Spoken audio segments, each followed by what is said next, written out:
আমরা পেয়েছি সাবেক যত সংসদ সদস্য মাশরাফি, আপনাকে স্বাগত জানাই। আপনি আমাদেরকে সময় দিয়েছেন, এসেছেন আমাদের কাছে। আমাদের সাথে আরো থাকছে ব্যারিস্টার আব্দুল রহমান পার্থ। ব্যারিস্টার পার্থ, আপনি আমাদের অনুষ্ঠানে আমাদের সাথে যুক্ত হয়েছেন, সেজন্য আপনি কৃতজ্ঞতা এবং শুভেচ্ছা জানাবেন। আমি প্রথমে আন্দোলন খুব পরিকল্পিতভাবে চালিয়ে নেওয়া হয়েছে, কিছুই হঠাৎ হয়নি। এই আন্দোলন কি শুরু থেকেই কোটার আড়ালে সরকার পতনের আন্দোলন ছিল? আপনার একটু মন্তব্য শুনতে চাই। আপনি আমাদের একটু বলবেন জুলাই অভ্যুত্থানের ফল। যদি এক কথাই উত্তর দিই তাহলে বলতে হবে যে আমি আসলে ব্যর্থ হয়েছি, অ্যাবসলিউটলি ব্যর্থ হয়েছি। প্রথম যে জিনিসটা, আর দ্বিতীয় কথা হচ্ছে যে আমি কথা যদি বলতে হতো, ধরেন আমি যদি কথা বলতাম, অবশ্যই যৌক্তিক কোটা সংস্কার নিয়ে যে আলোচনা হচ্ছিল শুরুতে, সবাই যখন চেয়েছিল যে আমি কথা বলি, তখন যৌক্তিকভাবে কোটা সংস্কার হবে সেটা, বা কোটা সংস্কার হতে যাচ্ছে এটা পরিষ্কারভাবে বোঝা যাচ্ছিল, বা আমার কাছে মনে হচ্ছিল যে কোটা সংস্কার হয়তো বা হবে। কিন্তু তারপরে যে ঘটনাগুলো ঘটতে থাকলো, তখন আসলে এমন একটা পরিস্থিতি হলো যে যখন সবাই চাচ্ছে যে আমি একটি স্ট্যাটাস দিই বা আমি পাশে থাকি, তো তখন আসলে পরিবেশটা এমন জায়গায় গিয়েছে যে আমার কাছে মনে হচ্ছিল যে আমি যদি এখন একটা স্ট্যাটাস দিই বা আমি যদি যে কোনো কিছু লিখি, তো সেইটাকে কেন্দ্র করে যদি আরো ম্যাসিভ আরো বড় কিছু হয়ে যায়, তা আসলে সেই জিনিসটা সামাল দেওয়ার অ্যাবিলিটি আমার আছে কিনা।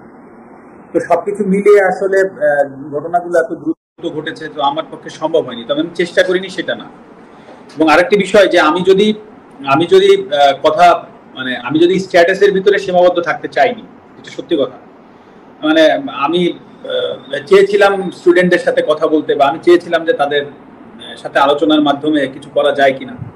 হ্যাঁ, কারণ আমি যদি একটা স্ট্যাটাস দিতাম, তাতে করে যা কিছু ঘটেছে, যা কিছু হয়েছে, তার থেকে কম হতো না। বরঞ্চ আমার সার্বিকভাবে আমার যে ভয়টা কাজ করছিল যে আমার স্ট্যাটাসের কারণে বা আমার কোনো একটা ভুল পদক্ষেপের কারণে যদি জিনিসটা আরো বড় হয়ে যায়, তখন সেটা সামাল দেওয়ার আমার ক্ষমতা আছে কিনা। ক্রিকেটার হিসাবে সেটা আপনারা দেখেছেন, সেটা হচ্ছে যে আমি খেলোয়াড় ছিলাম, খেলোয়াড় থেকে আমি ক্যাপ্টেন হয়েছি। তো ক্যাপ্টেন হওয়ার পরে খুব স্বাভাবিকভাবেই আমি যদি ভালো হয়, হয়তো বা অনেক সময় আমাকে যেতে হয়নি প্রেস কনফারেন্সে, বা আমাকে যদি কেউ ম্যান অফ দি ম্যাচ হয় তারা গিয়েছে।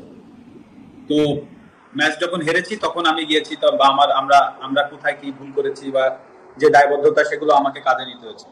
এবং আপনি আমার যতগুলো প্রেস কনফারেন্স আছে সবগুলো ঘাটলে দেখবেন যে আমি সবগুলো দায়ী আমরা ব্যর্থ হয়েছি, বা আমি ব্যর্থ হয়েছি, বা আমার লিডারশিপটা জায়গায় থাকতে পারিনি। এটা কিন্তু এটা তো একটা রাজনৈতিক জায়গা, প্রথম বিষয়।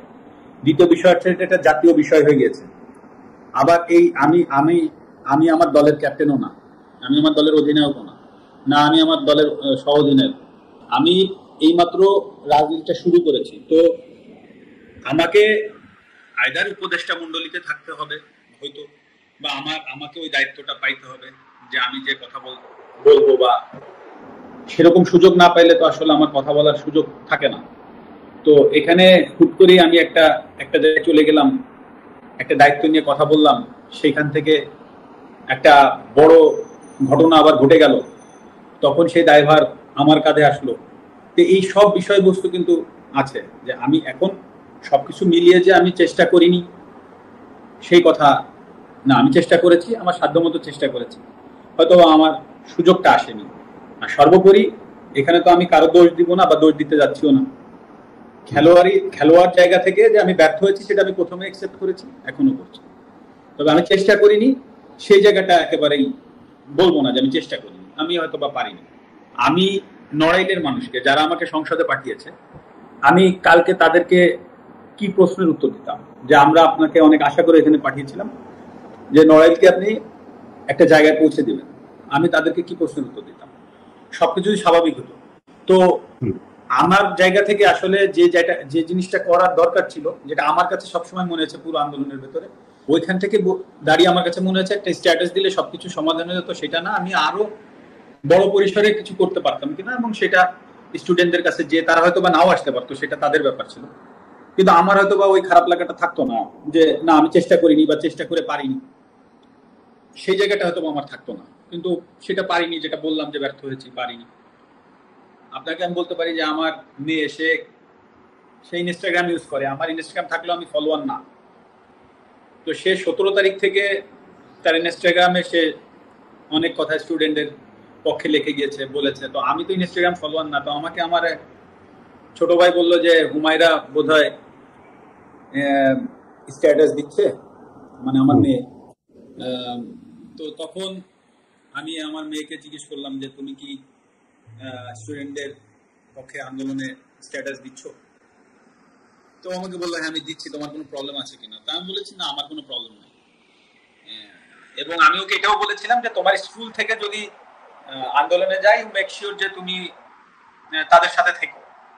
মানে এই কথাটা বলার কারণ ছিল এটাই যে আসলে তার কাছে যেন কখনো মনে না হয় যে আমার পদের জন্য বা আমার চেয়ারের জন্য আমি তাকে ওখানে আটকায় রাখছি।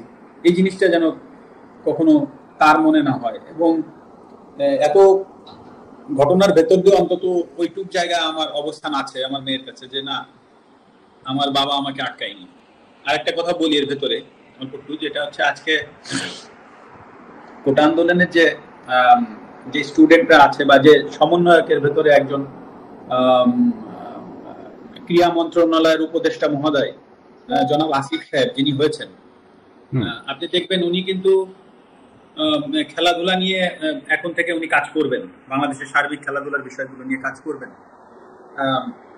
এখন যদি আল্লাহ না করুক কালকে একটা প্রবলেম হয়, আল্লাহ না করুক যদি কোনো একটা খেলাধুলায় কোনো জায়গায় প্রবলেম হয়, উনি কিন্তু প্রধান উপদেষ্টা মহোদয় ডক্টর ইউনূস স্যারের কাছে যাবেন বা সিনিয়র উপদেষ্টা মহোদয় যারা আছেন উনাদের সাথে আলোচনা করে এসেই কিন্তু উনাকে স্টেটমেন্ট দিতে হবে। It's very simple. কারণ উনি একটা দায়িত্বশীল জায়গায় আছেন। তো হুট করেই একটা সমস্যার সমাধান উনি একা কিন্তু এসে এই আপনাদের সামনে মানে প্রেসের সামনে হুট করে বলে ফেলতে পারবে না। তো দায়িত্বশীল জায়গাগুলো কিন্তু অনেক কিছু চিন্তা করে কথা বলতে হয়। তো সেই জায়গা থেকে সেই জায়গাটায় কিন্তু আমি ছিলাম। হ্যাঁ, আপনি আমাকে খেলোয়াড় মাশরাফি বলছেন, আমি সেভাবে উত্তর দিচ্ছি, কিন্তু এট দ্য সেম টাইমে কিন্তু আমি একটা দায়িত্বশীল চেয়ারে বসেছিলাম। তো হুট করেই আমি কিন্তু ফ্রন্টে এসে একটা কথা বলে দিলাম, আর তাই নিয়ে একটা বিশাল আরো বড় কিছু হয়ে গেল।